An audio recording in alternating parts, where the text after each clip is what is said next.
Hello everybody, this is Jeffrey Reynolds from Reynolds Runabouts. I hope you had a good week. Mine's been a little slow. I worked on the port splash rail, got it ready to go, and then had one of my glue joints fail because I didn't leave enough resin in the joint. I starved it. So I had to do that a few times, but all of them are now in great shape. I'm glad that they broke.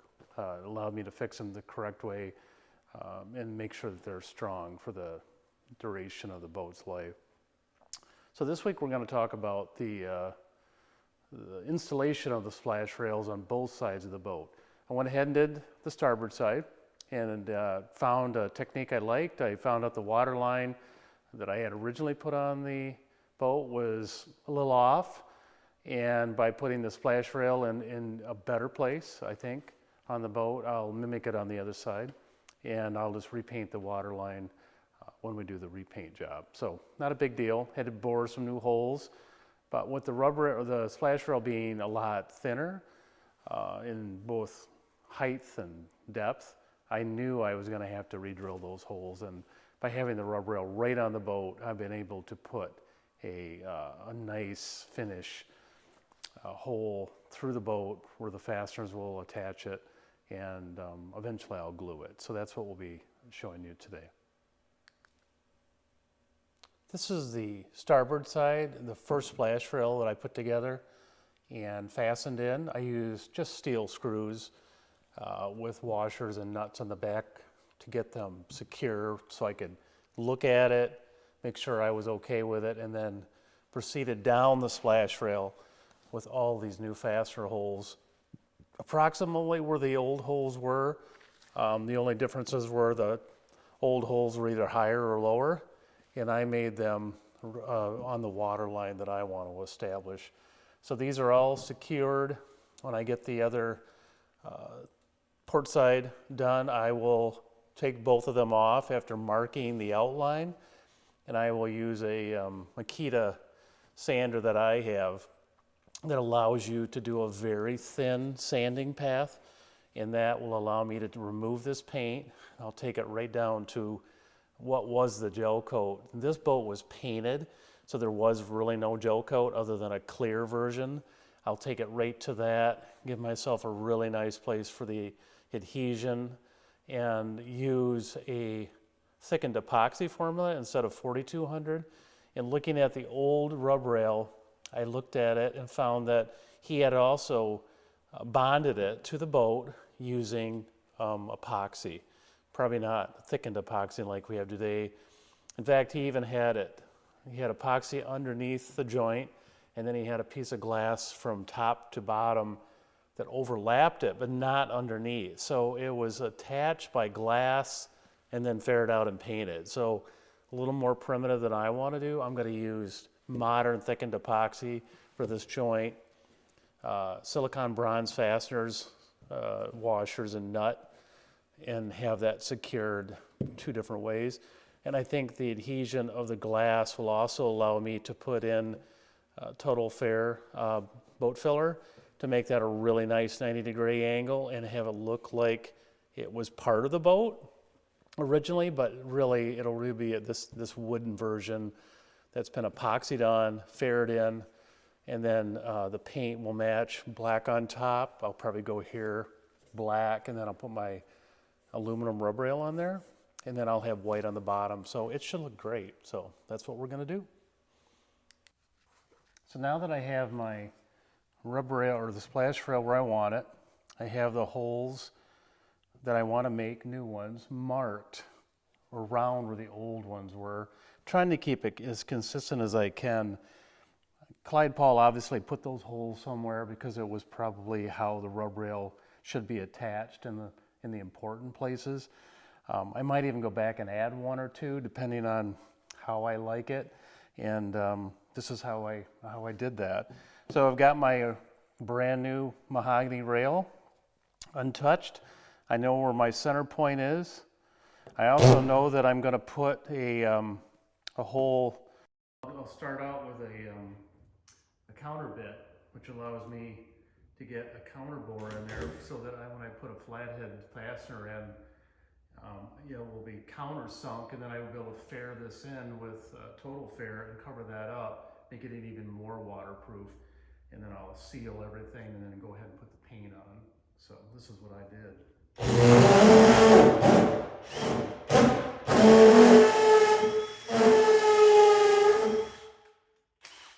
So countersink has been made. I've got my pilot hole started. I'm going to go to a regular twist bit, a regular bit, and then I just follow that hole in. And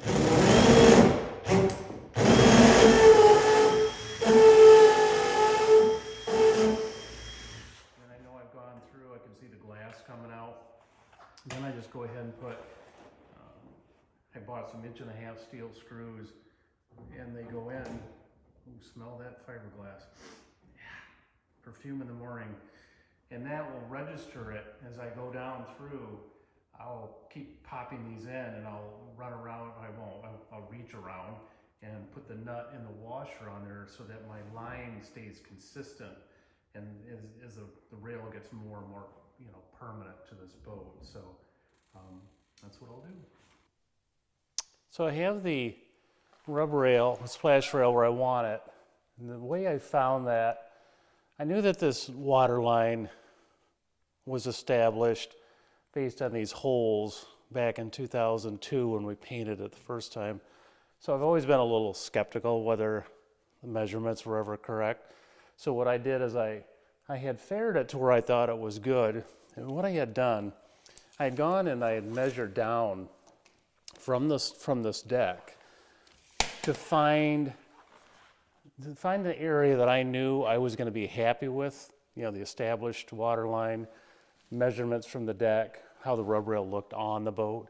And I came up with 18 inches for both sides, and I'm happy with that. The port side is the water line's a lot higher than it was on the other side, so it was incorrect anyway. So this is a good way to fix both sides of the boat, get the splash rails consistent on both sides in the way of height on the boat. And so now that I have that done, and I like it, the bevel I put on the back side of the splash rail this is where it was going to be when I started fairing. So I'm very happy that it's so tight, top and bottom. Still allow me to get some thickened epoxy in there for the adhesion joint, and still have it look good, and with a lot less fairing than maybe I could have. So I'm glad that that all worked out. So now I'm going to go and I'm going to do the fasteners. I'll make the brand new holes for the rail right through the boat. And then eventually I'll go back and I'll repair the old fastener holes when I do other glass work that has to be remedied, like up on this deck hull shear. It needs a lot of glass work. So I'll just put that into my project plan to do that and do the old holes.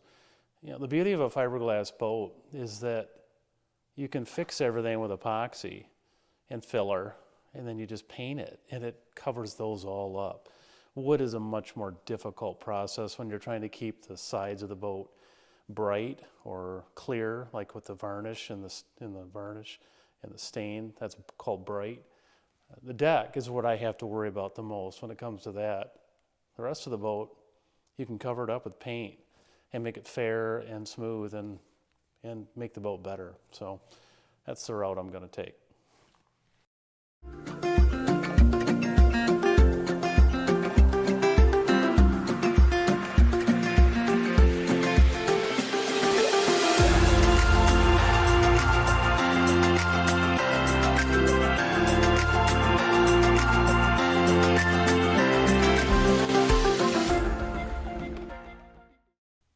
Splash rail has now received all of its fasteners, got them in the holes to keep them registered. I'll go ahead and I'll make a mark using a scribe of some sort. Black won't work on black, and sometimes you lose those marker type markings when you are using a smooth surface like glass. So I use it's a marking knife, they call it. I'll go ahead and I'll make a beautiful, nice line into the glass so I can register that using my sander all along. And the sander is just about that width, so this ought to go quite quickly. And like I said, I'll take it down, just down to where it's ahead of the glass of the fiberglass construction, so that my adhesion from wood to glass will be perfect using West System. I'm going to use the 404 filler, which is used for bonding, and it's recommended for wood to glass and other type of bonding. So I will go ahead and do that. A marking tool, which is a carpenter's, fine carpenter woodworker tool, and it has a flat side and then it has a beveled side. The flat side allows you to get right in under that or that splash rail or on top. You have to go different directions, but it allows you to put a really nice clean gouge into whatever surface you're working with, wood or glass. It's very sharp, and that now gives me a register line in the shape of the rub rail, or the splash rail, that I could go back with a marker and do that if I'd like, and then it always gives you a place so you know exactly where to sand. And to sand, I'm going to be using my it's a Makita 9031, and this because of the width of the belt allows you not only to do this project, it'll be almost perfect for what I need to do, and I'll go in there and just take this all out very carefully. This is a variable speed. It allows you to go as fast as slow as you want, depending on what you're after. Sometimes I'm just in there getting a very small bump of fiberglass resin out or something. I can just get in there and nip it. You can get different grits. I think there's a couple different brands that offer this size now. I really like the Makita. It was suggested from Andy on Boatworks Today, and I immediately picked one up and then couldn't figure out why I didn't have one years ago. So it has a vacuum port that you can use, and I do a lot. I find that most of the dust is probably coming in the tip area, so I just take the vacuum cleaner nozzle and keep it really close. You can even rig up like some sort of tape apparatus, I suppose, but that's what I find most effective. The port does okay, but I think having the vacuum at the tip is a much more efficient way to keep the dust down, even though I'm wearing mask and goggles. You're always trying to keep it down as much as you can. It even has this little handle, so if you're feeling a little unsteady, you can get in there and use that as a kind of a brace. So it's a very nice tool, well worth it if you're working on wood or glass and need to get into those really tight spots for, to make sure the boat looks nice.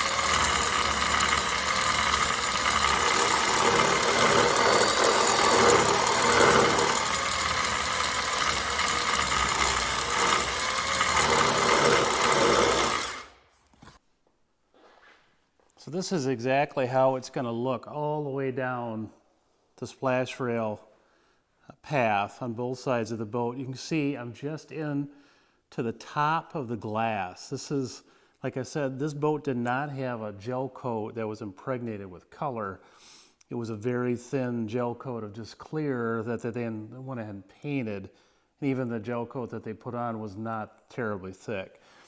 So I'm able to get right in there and I can almost feel some of the fiber, which is good. This whole boat was down to this when I was working on it in 2002. So I'm very comfortable knowing, where to stop. So I'll do this all the way through. It won't be a solid glass line, but it'll be a lot more glass than maybe some of the paint that you can see. This is some of the primer that I put on in 2002. So I'll take this all down, and that will give us a really nice joint between the glass of the boat and the mahogany. I'll take acetone or alcohol, clean that up. This will get an acetone or alcohol cleanup, and then I'll put my thickened epoxy or regular epoxy into this side of the wood to kind of give it a chance to soak up the epoxy so that it won't starve or take my epoxy from my filler coat. I want that filler coat to be between these two and not in the wood. So I'll do that, and then I'll keep going back until it looks like it's saturated. And then I'll put in that 404 West System filler coat with my resin, put it back on with my fasteners, and then tighten it up and let it do its work for probably a day. And then I'll go back through and put in the silicon bronze fastener bolts all the way through, and then silicon bronze nuts and washers.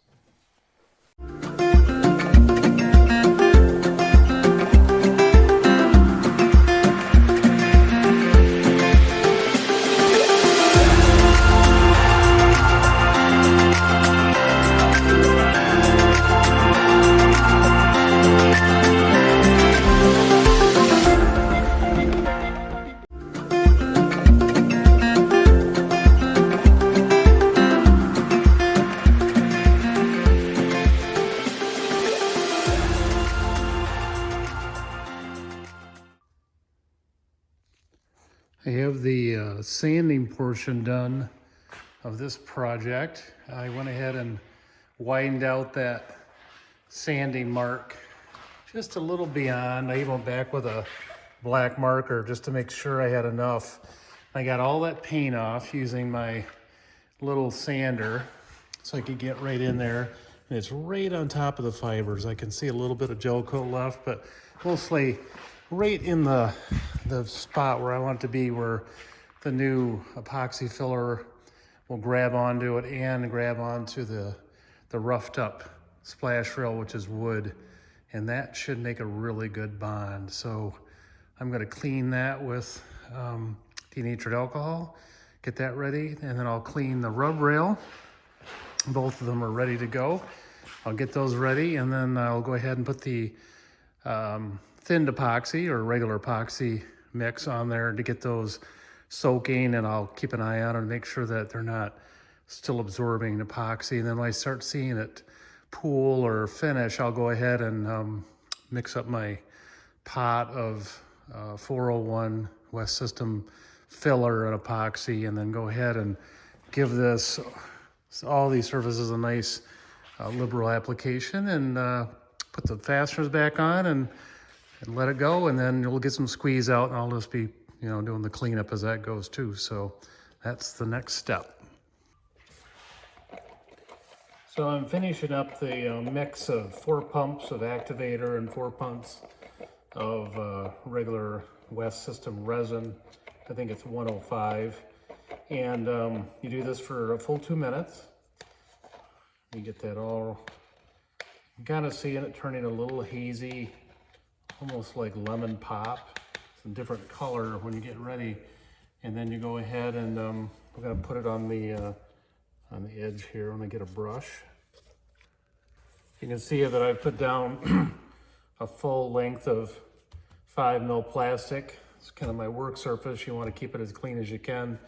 And the resin will not stick to this, so it's really a nice surface to work on. And got my chip brushes. You can get these, just got a shipment, 96 of these 1-inch brushes for like $32. So this is a disposable brush. I buy them in bulk, and I use them for resin and things like this. I let them harden up, and you throw them away. So let's get to applying.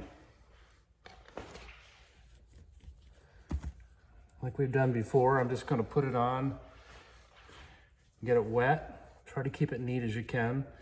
Any resin, remember, that you get onto a project, even though this one is gonna get sanded, when I get it on the boat, I'm gonna wanna put little as effort as I can into working on the rail once it's on. Even though I'm sure it'll be secure, I don't wanna have to just keep sanding on the same thing over and over again. And with this, I'm getting it wet because I'm trying to give the wood an opportunity to soak up this resin. And then it should prevent, and will prevent, the epoxy thickened resin that I'll put on next. It gives the epoxy resin the ability to stay as the glue it is and not have to worry about it getting absorbed into the rail. So that's why I'm doing this. It's kind of a preventive measure. I suppose if you were to use a wood sealer, you might be able to skip this step, but because I'm going to put the filler on hot or when this is still green or sticky, I'm just going to go this route. I have done Smith's CPS, clear penetrating epoxy, on all my wood before, and then just gone ahead and made gluing another step. But because I am doing this all in succession on the same day, I'm just going to go ahead and make this my sealer, and later on I will take the time to seal the wood when it's on the boat. I'll tape it off and put plastic in and make sure I get Smiths all the way around the rest of the wood and in the fastener holes so that I have as much protection as I can on the wood itself. And then it'll get a primer coat of paint and then at least 2 coats of epoxy paint. So it should be okay.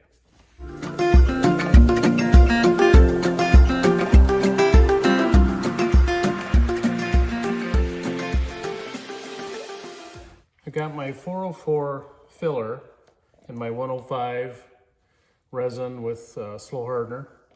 And what I like to do is, it's not quite peanut butter, but I know that it'll stick and it'll move around a little bit, but not too dry.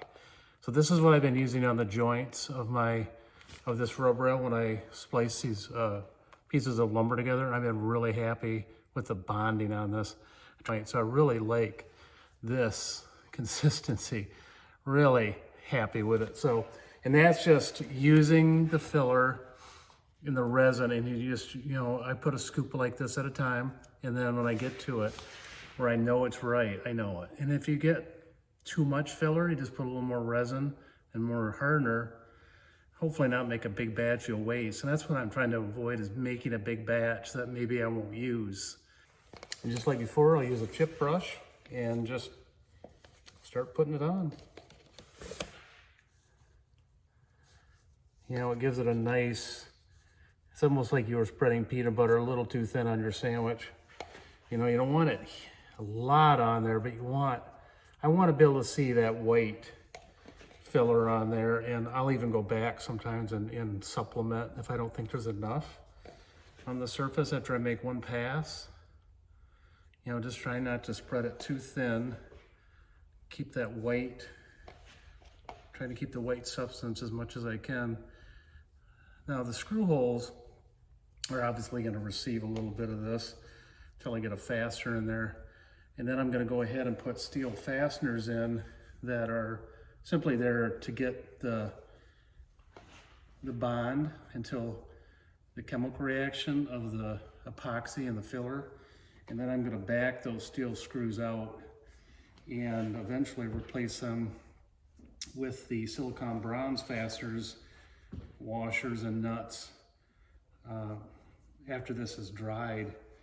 And then before I even do that, I will make sure that I coat the rest of these rails with Smith's or more epoxy. You could use either one. I've used Smith's on most of the other wood, and I'll probably just continue that. And that way I'll have a guaranteed deep penetrating, clear penetrating epoxy chemical in the wood that's preserving it. And then this surface obviously will be protected because it's received not only the resin, but it has this filler barrier against the side of the boat. So the boat's protected, the rail is protected, I put on the Smiths on the outside. We hit it with primer coat before the new paint job, and then at least 2 coats of paint, epoxy. This rail should last well after I'm gone.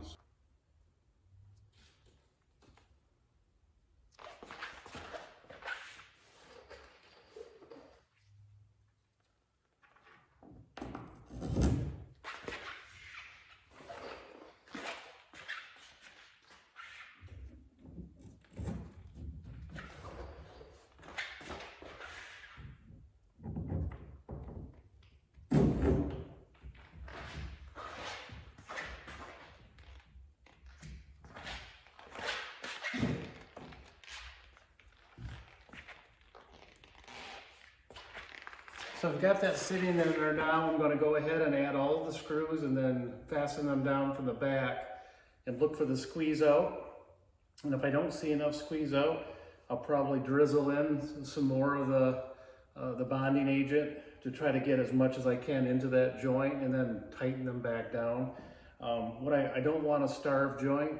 I want it to be full and squeezing and have lots of stuff to clean up so that I know I've got a good bond. So the squeeze out is not bad. It's probably halfway down. So I'm gonna have to go ahead and I'm gonna drizzle in some thinner epoxy with some filler in it just to make sure that that gap is complete. I'm not getting any leaking on the bottom, which means probably most of it is in the joint and in there, but not squeezing on the top. Could be gravity, could be, it's not as fair as I would have thought it was, but I'll get some extra filler in there and I'll tip the boat on an angle so it really goes in there well and get that joint full of epoxy to the point where I can see it pooling on top, and then I'll know that I've got enough in there to do the job and be happy with the joint.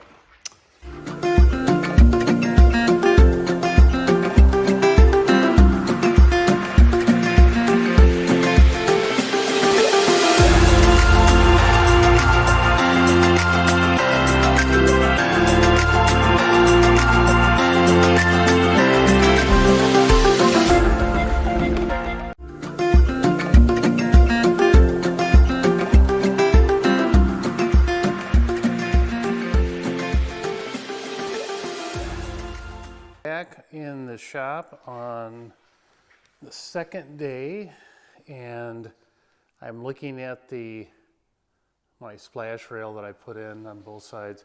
I'm looking at the areas that were a little bit starved of resin. I went back in with just a lighter fill. I only had 1 scoop of fill into the resin and went ahead and just troweled it in with a very small trowel that I purchased. This is what I used, and I would get down. These are palette knives, and I got down in there and I literally pushed the resin until it stopped going down. I pushed it thinned down into that area. It's almost like I bought these for fillets, and turned out to be a pretty good thing for using for other tasks too. So I'm going to let that cook the rest of the day. That concludes this week's work. Thank you for tuning in and watching as I work my way through this process of restoring a 1957 14-foot Wondercraft. Please remember to hit the subscribe button and the like button if you found it useful. And please leave any comments you might have. Those are always helpful as I work my way through this boat. So that's it for today. I'll see you next week.